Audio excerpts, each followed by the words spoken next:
I request you all to be prepared for an interactive session, and I'm going to give you a sense of what to expect and what are the best ways to go about conducting such a review for yourselves. All right. So first things first, it'll be helpful if you turn off your unmute button and turn on your cameras.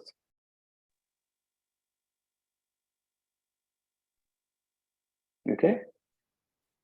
Because what we'll need to do is I'll ask you a bunch of questions, and it'll also be helpful if you have a notepad or a Word doc opened for yourselves.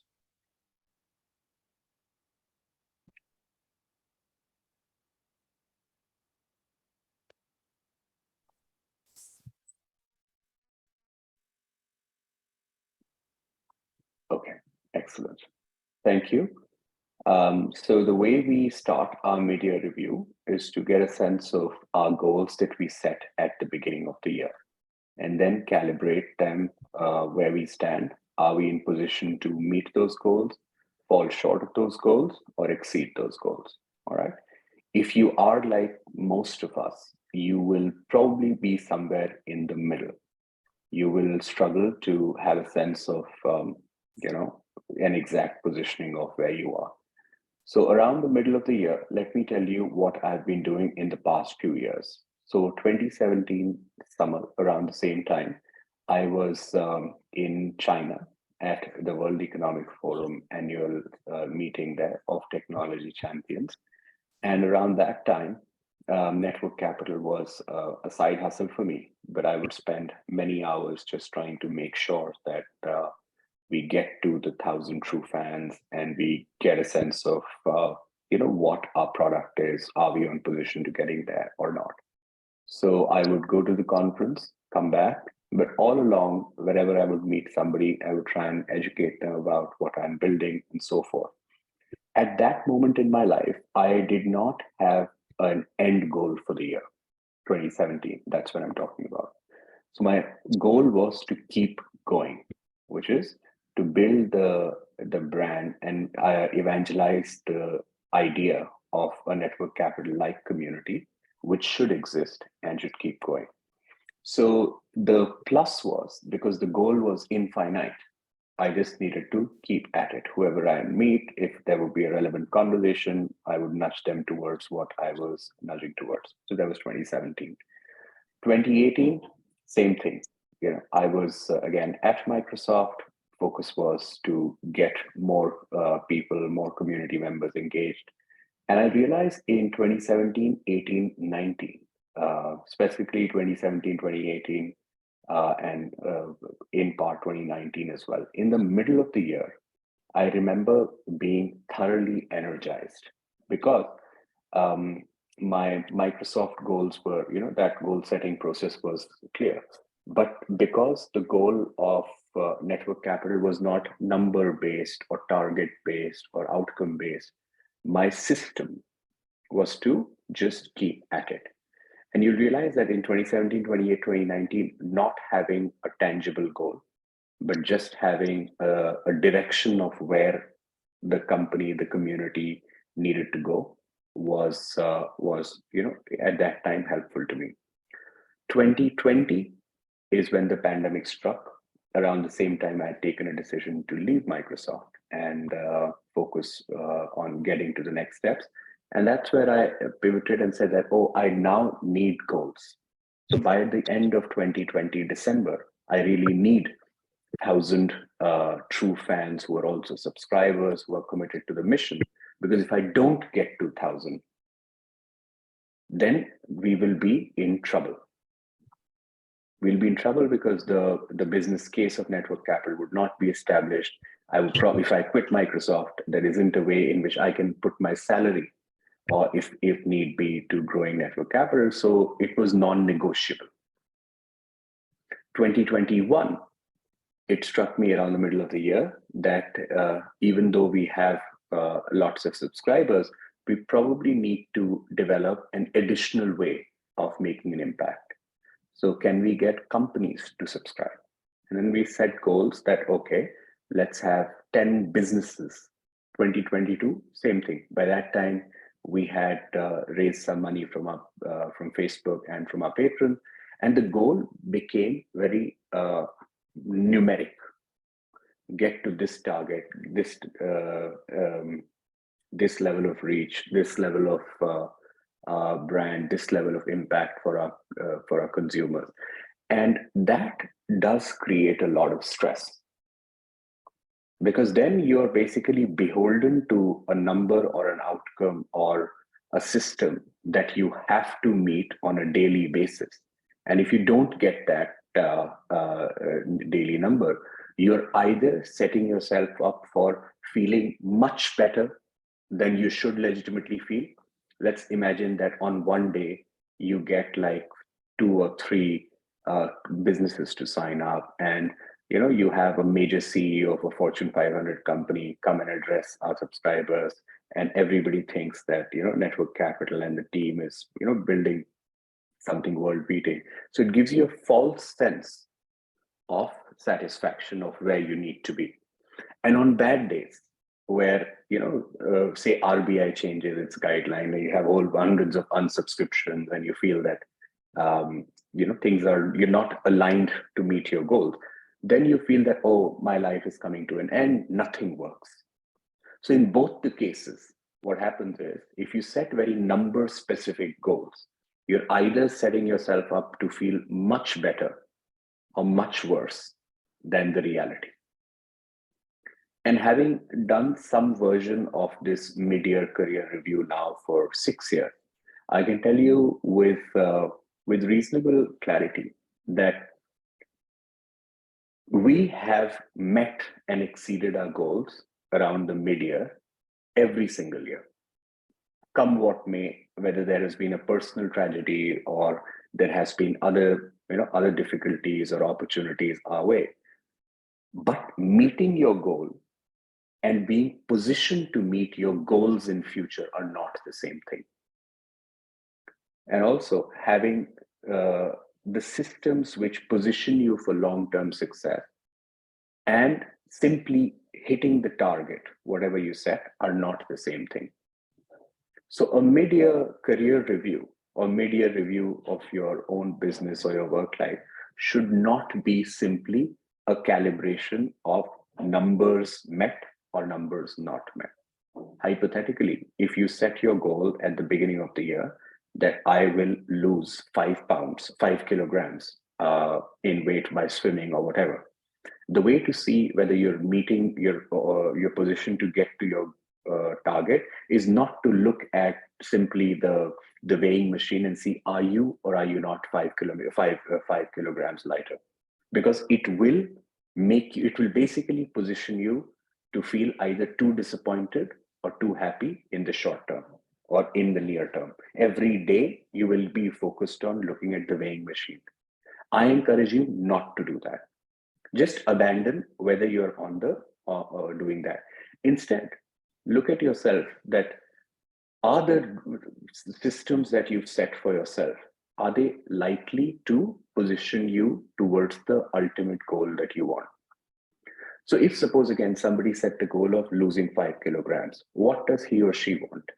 He or she essentially wants to become very fit and lead a life which gives them whatever fitness satisfaction that they need. So to do that, they need to eat well, sleep well, exercise regularly, try and be as happy as possible, and surround themselves with interesting people. Just be in a particular state of mind. Another way to drop 5 kg is to not eat very much and have vodka every night. All right, because vodka will give you the satisfaction, in the sense that you don't necessarily need to eat that much. And if you combine that with nicotine, you will probably achieve the same result, or at least it does seem to work for the same results. But you will not be able to extend this beyond 1 year, 1.5 years, 2 years, because even though you will get to the same outcome, probably even more, but next year you will end up increasing by 10 kgs. And this is something that happens with a lot of people, because we live at a time where growth hacks or productivity hacks, or these quick fixes are prioritized, and people talk about them a lot, but people don't talk about them in the long run, long sense. And this started happening with us on Network Capital as well. Even though we would sort of somehow manage to always come ahead of of our targets, but we would often find that the systems that we had positioned or put in place to get to those targets were not really as strong as it should be. It doesn't mean that Vajra was having vodka day and night. It just means that, or I at least I was not made aware of that. It just means that the systems that were there were misaligned for the long run. So do you, any one of you, feel that your systems that you've set for yourselves at the beginning of the year are misguiding you towards the end outcome? I mean, I have so far talked about Network Capital. I'll tell you about some of my own things as well. So let me pause for a second and ask, whose systems have worked well and whose systems have not been working well when you look at your outcomes that you intend for 2023?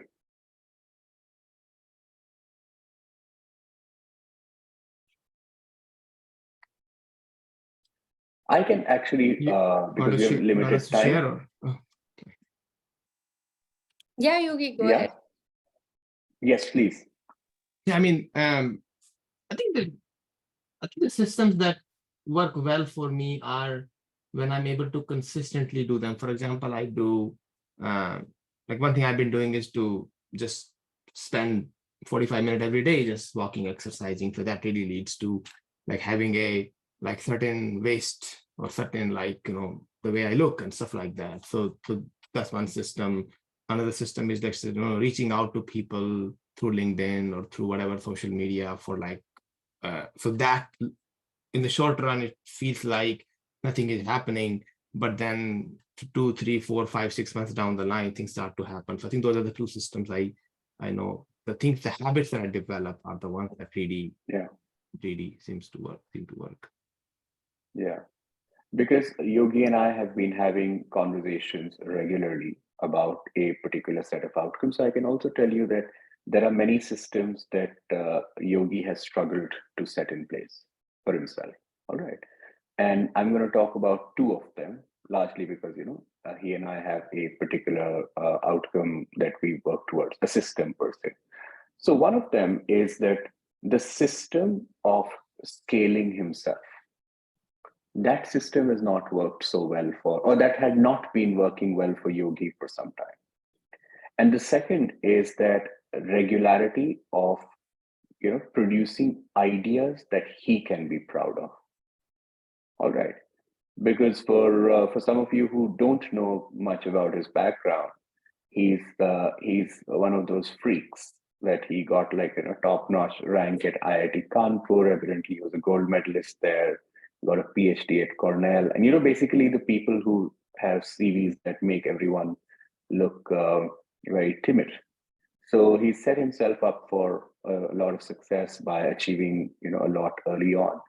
But when he transitioned from being, say, a research scientist at Facebook, which is a very, very well-paying job and a very prestigious job, to becoming a coach for tech organizations and for high-performing people, he had to not only figure out how to get more people to connect with him, but also to have a system in place that allows him to maintain the level of motivation, happiness, and effectiveness that is required for 10 years, 20 years, 30 years.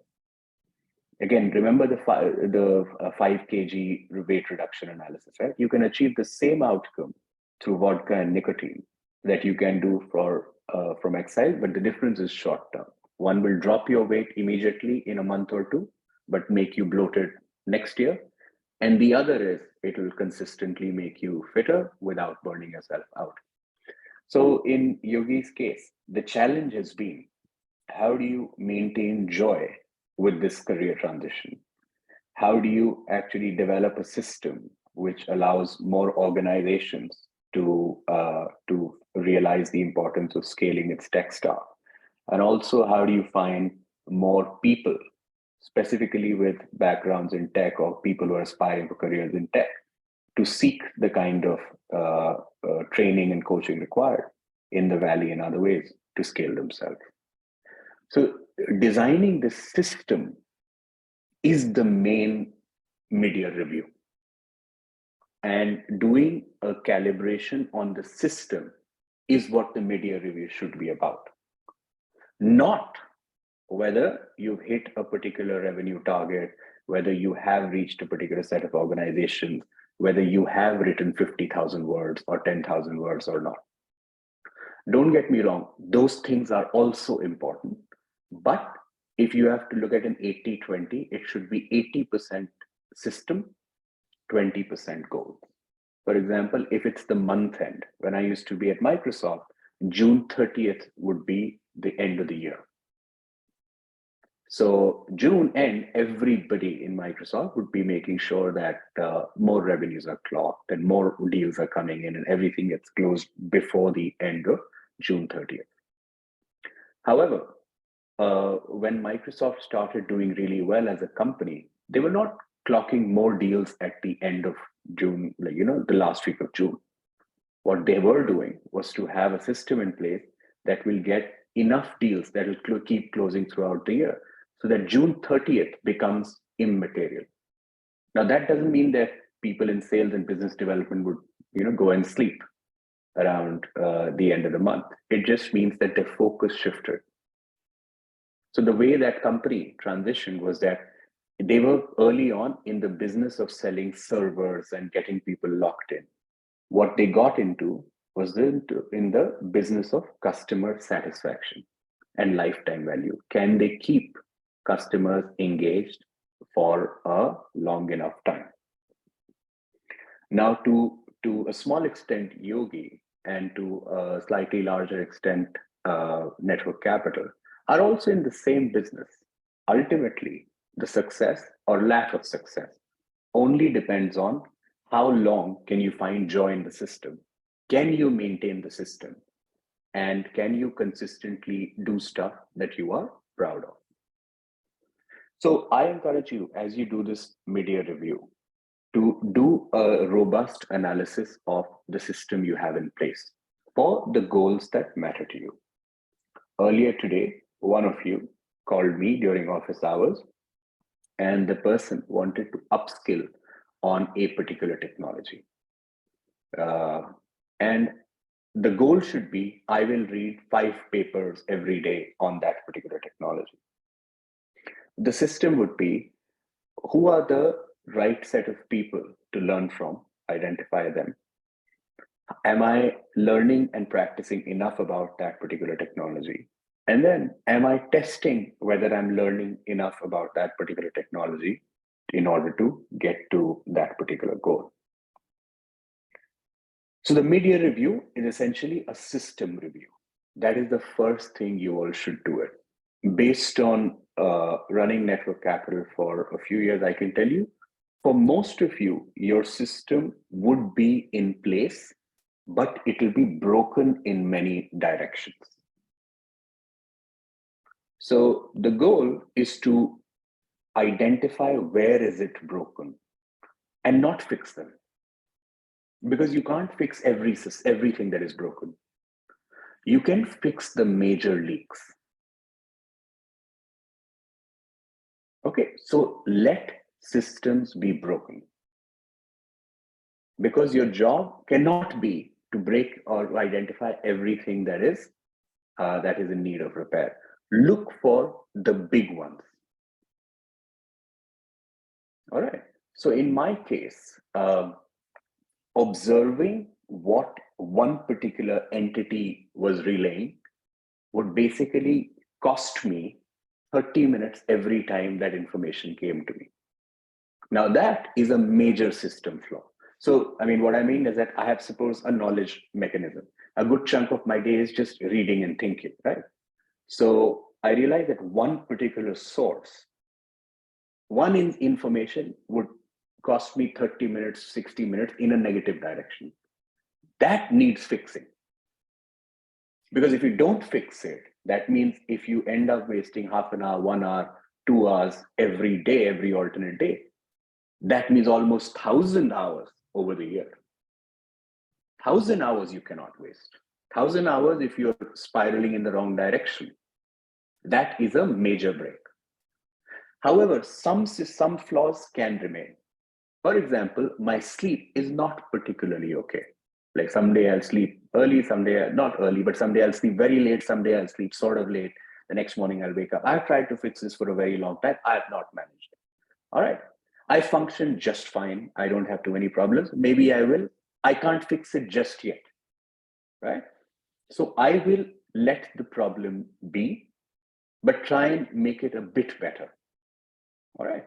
So prioritizing or fixing my sleep is not my immediate priority, largely because I have not been able to solve that. Also because a lot of you live in all parts of the world, so there is it's impossible to figure out a time that works for India and America, Western Europe and Australia. So that means that I do need to be awake at odd hours. I'll fix it, but I don't need to fix it just yet. I don't need to fix it this year. It is quite possible that there might be changes in my life for which I need to change it or I need to fix it. We will get to that when it happens. All right. Another problem that exists that I've identified a system flaw, but I don't need to fix it immediately. All right. And that is essentially the number of context switches that I have to do. All right. So if you just look at my, the stuff that I need to get done, there is network capital. There is, a bunch of writing that I have to do. There is research analysis. There is some blockchain work. And there is making sure that the brand network capital, the general knowledge aspirations that I have, they keep getting fulfilled. This is over and above my responsibilities as a family member, a friend, a community member, and a responsible citizen. So I end up having to switch context very, very, very, very quickly. You'll be surprised to see how many switches I've made since the time I woke up this morning. But that's fine. I've trained myself to get really good at it, or as good as I possibly can at it. It's not an ideal way to spend time. It's not an ideal day, but I chose this life and I don't resent it. So I live with it. I'm not going to try and fix it. So you'll know that there are some things you can't really change too much. You can try and get a bit better at them if you possibly can. And some areas, if you don't fix, you will be finished.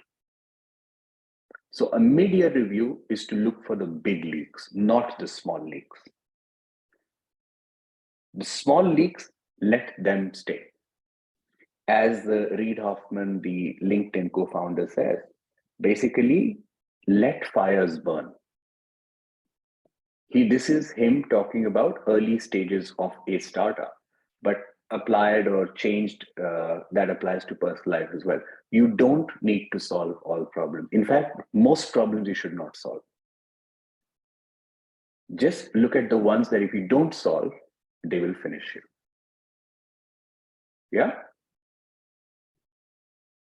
All right. So now we've basically looked at what we need to do. So you would identify some system flaws. You will look at the systems that you need to get right in order to get to your ideal outcome. You do need to also basically accelerate a little bit. Because again, if you're like most people, you are probably not way ahead of your goals, or you're probably not, your system is usually not that perfect. So now is the time, half a year is left, where you need to identify what to accelerate on, which by definition means that you have to de-accelerate some things. Because parallelly, you will not be able to push the gun on everything. Okay? Let me give you an example.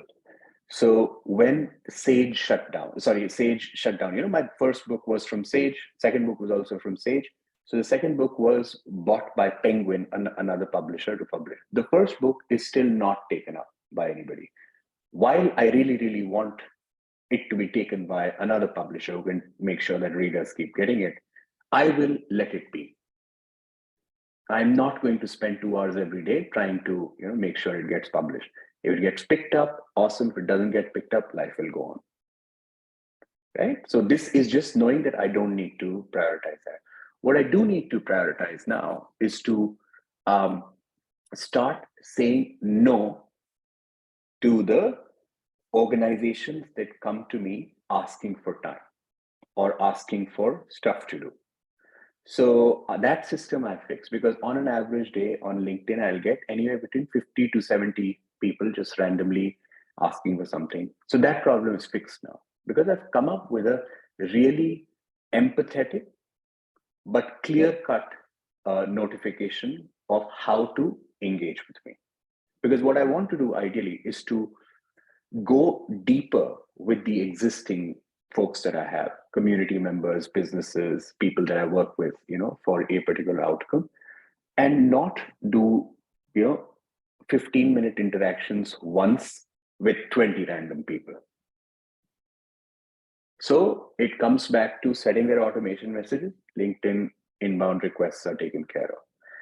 The second is what I'd like to do is to deepen the relationship with existing people that we have, organizations, people who have the potential. So I need to essentially figure out a way to add 10x value to them. Because, again, if you reduce the number, you are basically reducing the luck surface area, right? Because what is luck surface area? Is doing great things, telling lots of people. Yeah. My luck surface area has typically been growing quite well for the past many years because of the magazines and newspapers and the books that I write. They're typically read by lots of people because they get published in well-known organizations. So lots of people would get to know that something like this exists. So that part will keep going on. But a lot of my luck surface area, especially early on, also used to grow because I would speak at multiple conferences, or I would go and present the idea of network capital in various places. I would be very okay to hop on to calls with lots of people and make the point, because at that point, shallow engagement or shallower engagement was absolutely fine. Now, shallow engagement won't work for me. I am much better off working with one organization and really helping them go 10x through network capital, as opposed to speaking to 10 organizations and give a 10 minutes talk here, speak to 4 employees there, do a PDF or 7 hacks of building communities somewhere else. That's a way to hack the goal, because together it will somehow amount to a reasonable number, but it is again not going to work for a 3-year, 5-year kind of horizon. So for me to be able to have the goals and the systems that I want for the end of the year, I need to basically go deep with few organizations and people and say no to other things politely. What the internet often tells you is that say no to most things, say yes to a few things. They're all true, but they don't forget that every time you say no to a person or an organization, you're also shutting the door for yourself. You're not allowing Lady Luck to do its job. You or I will just have to be careful when we choose that path. This opening more doors and closing more doors is an art. And if you're too early in your career and if you close all your doors, you will struggle. And if you're too late in your career and you're still just randomly knocking on doors, you will struggle. So how do we strike the right kind of balance, and how do we get to the kind of outcome that we want? Yeah. And the final step here would be to imagine December 29th. What does an ideal December 29th work look like? If you're doing an end year review, what would that look like for you? Please don't use numbers.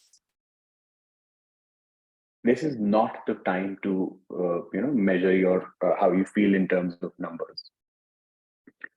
I would like you all to write it down.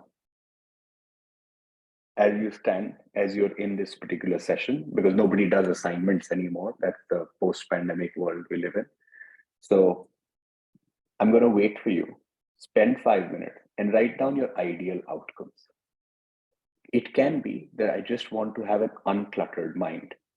I can't tell you how much I have struggled in the course of running network capital on just having an empty mind, looking at the window and doing nothing.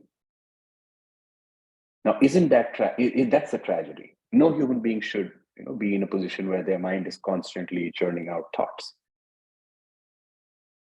So I need you to write your ideal outcome. What does that look like? What does that feel like for you? Where do you see yourself working? How have your systems evolved? What are you most proud of? What are you most thankful for? And what do you regret? Write down whatever comes to your mind. How do you want to feel on 29th December 2023? That's the goal. I'm going to give you 7 minutes. It's 3:33 where I am. At 3:40, which is 7 minutes from now, I'm going to unpause and we're going to start re-engaging.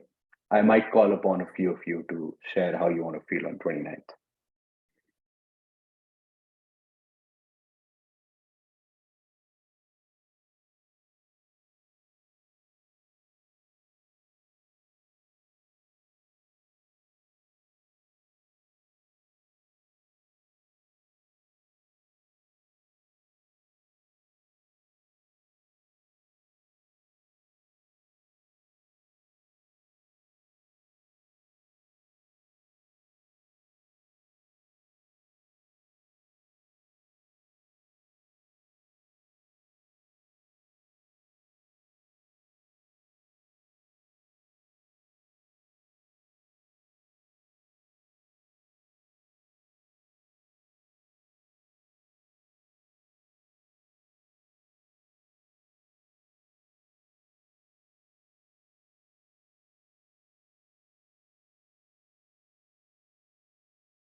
Okay. Can we start hearing from those who wish to share?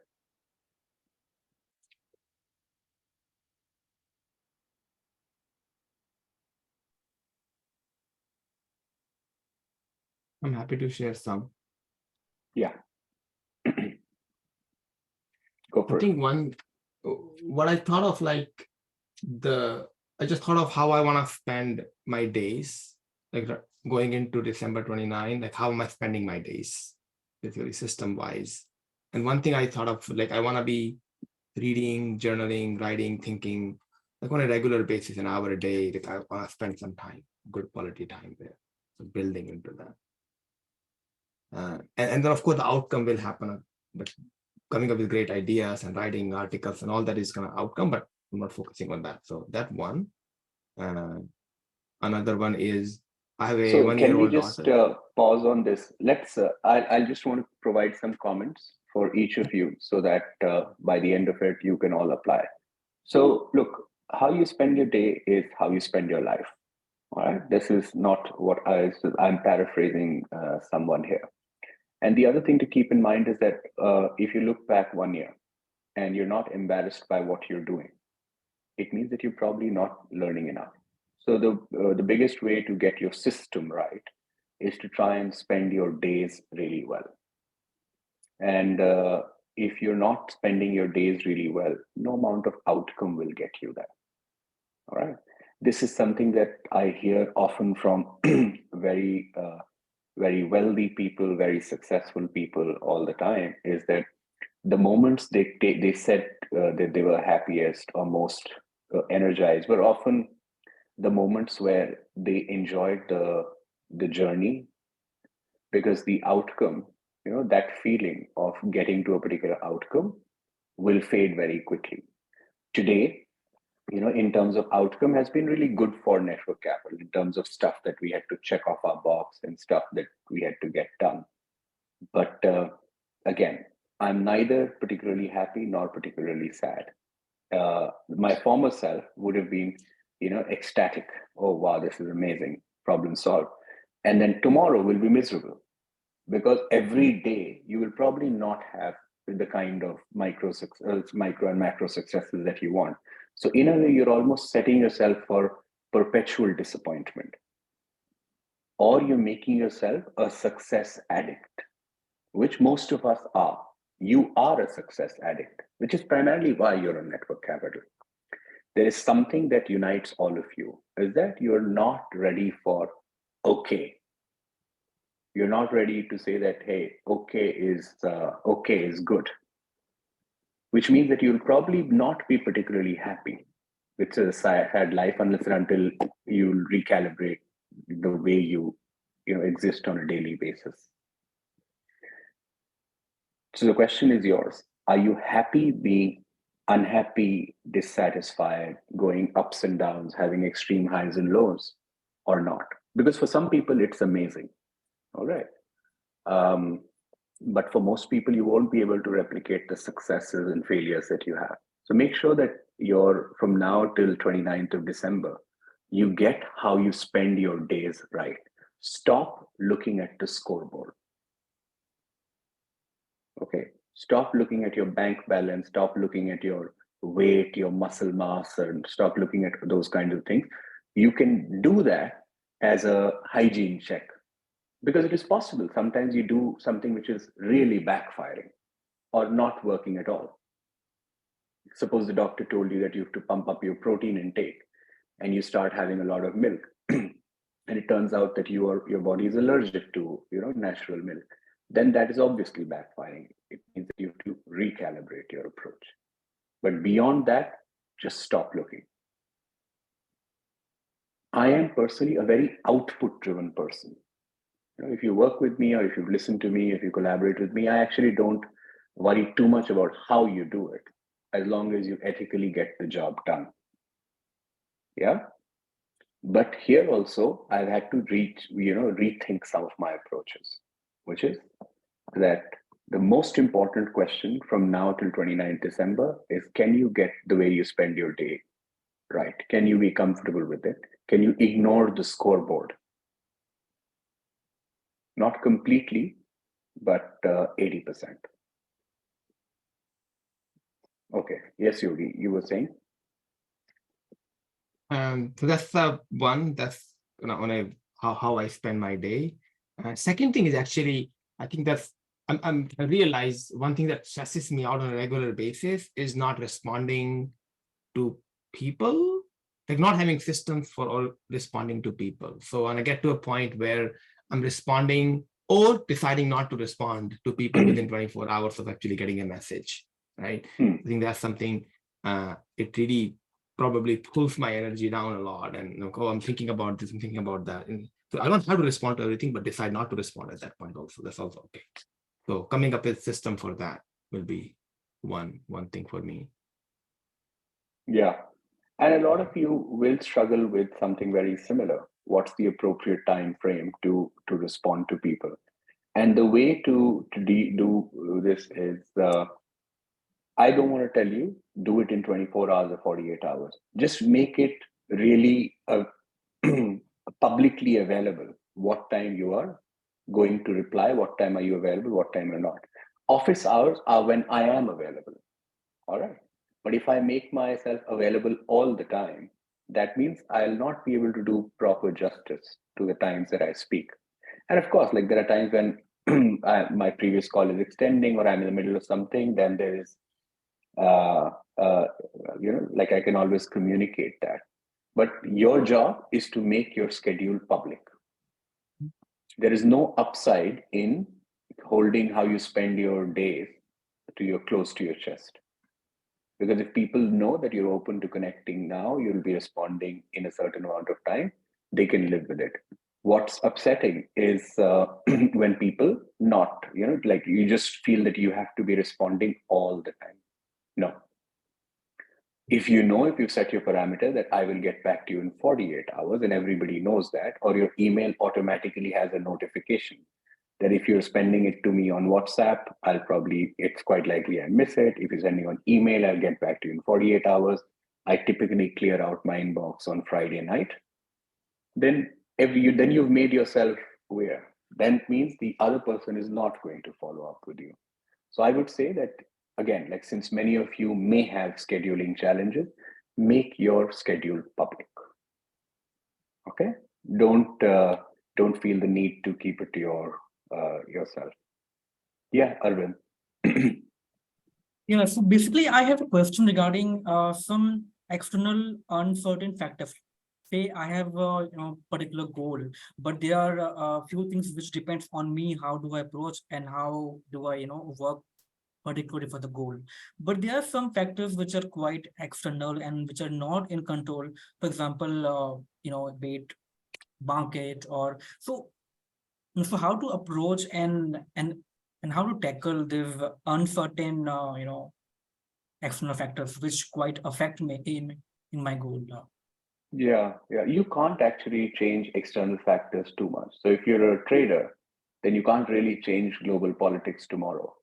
So you should all focus only on things that are in your control, and which comes down to how you spend your day, right? So if your goal is to make sure that you take wise decisions as a trader, or if you write if you write till then you say that I have to publish one industry report. I know Vignesh recently summarized Bain's SaaS report. All right, so you can just focus on that. What you can't change too much is that whether your manager is going to like that, whether you're going to get an award for the best SaaS summary ever or not. You can't change that. So if you can't change that, you should expect that, okay, I accept that I'm the unluckiest person in the world. I accept that nobody will ever going to appreciate me. But what I'll not accept is to compromise on the inputs that I put in. Your job is to just focus on what you can control and ignore absolutely everything that is not in your control. Will it rain or not? Will Russia attack China tomorrow or not? Whether you will be, whether you'll be with, whoever you want to be with or not, just ignore that. Stoic philosophy, which is again very popular among influencers and all those kinds of people, this is the one line summary of it, which is ignore everything which is not in your control. Focus only on things which are in your control. And that's an important point about the next 6 months as well. I think actively catalog how things that you will ignore. So again, in my case, the things will be ignored, which I need to ignore in order to be sane and functional would be, oh, how many awards will I get? How many books will I publish? How many HBR articles will be out there? What people say about me? How many media coverages that I get? Will somebody invite me to give a keynote or not? I can't do that. Maybe the last one I can do that still somewhat by pitching myself and telling other people that I want to do that. But I already have a platform, which is where all of us are speaking. So again, the question becomes: do I want to be popular for the sake of popularity, which is a very difficult goal and almost a goal that will set somebody up for disappointment, or is my job to engage and serve the people who I wish to engage with? So by having a clear table of things that you're not going to be able to influence will help you allocate zero time to it. I came to realize that, sometime last year that some people were saying something about me. Yeah. It bothered me for 5 minutes, maybe a bit longer. And then now I spend zero time on it. I accept that. I am very happy to be considered, less favorable by a handful of people. I don't want to change their opinion. They must be right. But this perception management game is a zero-sum game. It's actually a negative game. Why play it? Because ultimately what you will remember from these media reviews is that a well-lived life is the ultimate answer to anything. You may or may not become a millionaire. You may or may not get that degree. You may or may not, crack whatever goals that you want to live. But if you are internally happy with your inputs, if you're happy with the way you spend your day, nobody can stop you. But if you put the contours of your impact and satisfaction in the hands of 50 people or 500 people or 5,000 people, you cannot be at peace. If I measure my life based on how even all of you, who I like and trust very much, think of me, I still can't be happy because I'm constantly trying to know whether you found it useful. Do you like network travel? Do you think I look good on this angle or not? I can't change that. This is how I look. This is who I am. If I can't be comfortable, I've not fully become an adult. All right. And all of us are on the journey some way to becoming an adult or becoming adults. It's not an age at which one becomes an adult. It's a comfort level. So my invitation to all of you, no matter what your age or goal satisfaction, life satisfaction, it's time to become comfortable. Do not hand over the reins of your life and work into another person's hand. And what I want to assure you, because as a platform we have some power, is that if the absolute worst happens to you and nobody is there to look out for you and everybody has abandoned you and absolute tragedy, we are all there for each other. Nobody is quitting on anyone here. And this particular exercise, some people call negative visualization, which I also actively encourage you to do. So the way to also become comfortable with your system, which is going to carry you through for the rest of the year, is to actually visualize what it feels like to fail on everything that matters. And then go back to saying that, okay, which system flaw led to that failure? And then if the answer is that it's a system flaw, then you should accept some blame. But if it is a flaw that exists because of something that's not really in your control that much, then you have the license to not care about it at all. One of you on this particular discussion, I noticed was turning back to his or her old format of whatever the goal we were discussing. And the person I gave, the reflection I shared with that particular person was that, you're reverting back to where you started, perhaps going back because your system was not there. You started focusing a lot more on factors that were not in your control and forgetting inputting stuff that is in your control. And that person took the feedback reasonably well and is back to getting on. And that's the kind of peer accountability or peer check system that you need to get in place. So I would suggest that to get your system right and make sure that you are on track, you actually engage by becoming more intentional in sharing publicly or semi-publicly.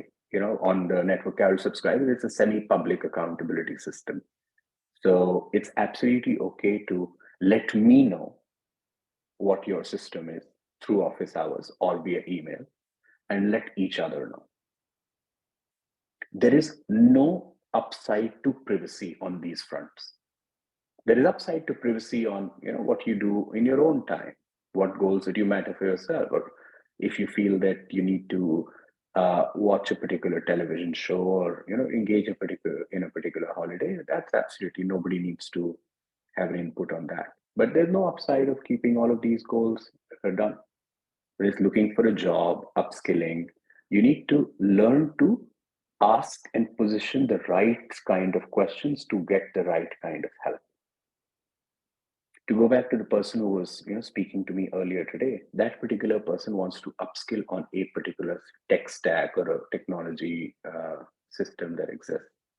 Now, unless that person positions and asks the right question, not just to me, but to a set of people that that person can trust, which is right here, and the subgroups that they want, they'll not be able to get the luck surface area to work. So a slightly nuanced point of it would be that as you advance in your career, the way you grow your luck surface area would change. In the beginning, it is do lots of things, tell lots of people. Then it becomes do really cool things, tell lots of people. Then keep getting better at it. And then when you reach a point, then you'll have to start saying no to things and deepen the quality. And then it'll come down to, okay, what is the in-between phase? How do I get to put the specific desires that I have to the universe so that I can get the appropriate help that we need? One slightly less good quality that I've observed among network cabinet subscribers is that despite my several attempts, many of you have not learned to ask the right questions and ask on the right forums and position for the right kind of help. Okay. And that's not because you lack intelligence, which is obviously not the case. It's not because you don't want to do the work, because all of you are also hardworking. It's because you haven't really been trained properly on asking the right questions. How do you really seek help? And I'm going to close the node on today's conversation on this point. Next week, when we meet, we are going to, probably there'll be a different set, but I encourage all of you, at least who are there today, to come. The focus of next week's system would be, come back with a sense of your system for the coming months and come back with ways in which you have sought help and received help. My guess would be most of you have not received the optimum amount of help that you have needed when you need it. However, there are some people who get amazing help when they want, how they want. What differentiates the two? It's not hard work, it's not intelligence, it's not English language, it is something else. So let's think about that. And when we come back next week, the Salon would be focused on framing the right questions. and we will reconnect next time. Okay. Yeah, Darshan. Yeah, hi Utkarsh. Just one clarification about Yeah. what's the exact definition of a system, just to make sure that we are on right page, like on a similar point. Yeah. Is this a framework, or is this like some parameters or goals? How should I think about that exactly? Yeah, I'll tell you. So a goal would be reduce 5 kilograms. A system would be do everything you can to lead a healthy lifestyle. Okay. So if your goal is to drop 5 kilograms, many hacks will get you there. Okay. Substances, alcohol, lack of alcohol. I'm not even sure how people drop weight, but there are many ways to reduce without, without actually putting in the effort. A system would be, okay, I just have to burn more calories than I consume. So what can I do? If I have a 500 calorie lunch, can I make it a 450 calorie lunch? If I walk for an hour a day and I don't feel like walking more, can I just walk 30 minutes every day? And if I can't do anything of that sort, can I just start standing instead of sitting and taking my calls?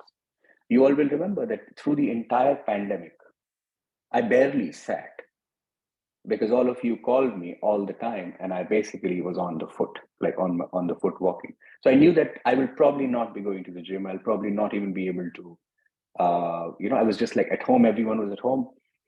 So I said, oh, the only thing I can do is to, just avoid sitting as much as possible, take all the calls that I have to take, which was so many in that time, and lead the next steps.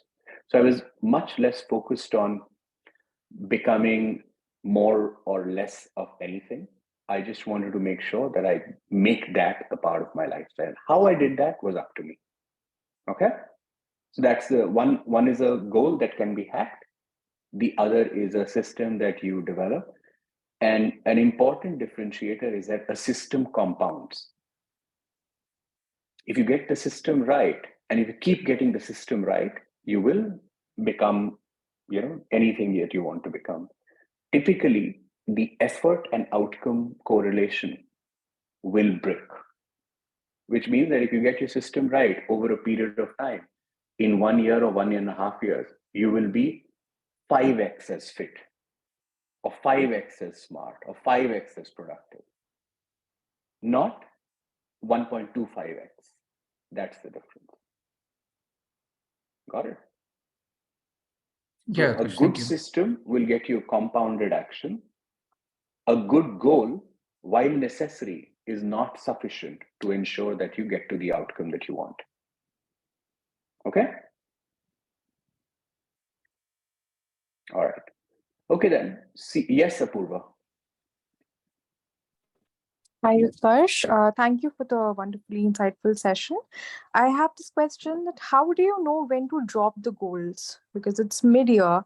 I've had several Yeah. goals. On some of them I have progressed, but some do take time, but I've not been able to see outcomes. Yeah.